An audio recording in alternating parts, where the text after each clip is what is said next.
હત્યાના ગુનામાં 3 આરોપીઓને કોર્ટે ફટકારી આજીવન કેદની સજા। હત્યાના ગુનામાં સામેલ પિતા સાથે 2 પુત્રોને આજીવન કેદ। છોટાઉદેપુરના કાછેલકા ગામના 28 વર્ષના ખુલસિંગ નારુ રાઠવાની કરાઈ હતી હત્યા। 19 નવેમ્બર 2000ના રોજ બની હતી ઘટના। બૈરાની અદાવતે હત્યા કરાઈ હોવા અંગે ગામના 3 લોકો સામે રંગપુર પોલીસમાં નોંધાઈ હતી ફરિયાદ। આરોપી જેઠિયા ભાવલા રાઠવા અને તેનો પુત્ર નિવસિંગ રાઠવા તેમજ વિઠ્ઠલ રાઠવાએ ભેગા મળી તીક્ષ્ણ હથિયાર વડે હત્યા નિપજાવી હોવાનું પુરવાર થતાં કોર્ટે ત્રણેય બાપ બેટાને આજીવન કેદની સજાની સાથે કોર્ટે દરેકને અલગ અલગ ₹10,000નો દંડ પણ ફટકાર્યો। સરકારી વકીલ રાજેન્દ્ર પરમારની દલીલોને ગ્રાહ્ય રાખી કોર્ટે આપ્યો ચુકાદો। Bureau report Rehan Patel, Chhota Udepur.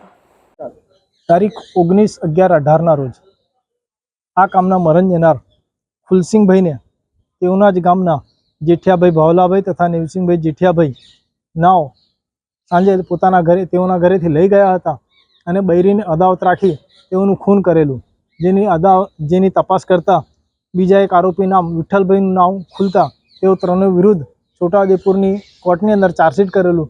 જે કેસ ચાલી જતા ડિસ્ટ્રિક્ટ જજ શ્રી પરાસર સાહેબ દ્વારા ત્રણ આરોપીઓને આજીવન કેદની સજા તથા દંડનો હુકમ કરેલો છે।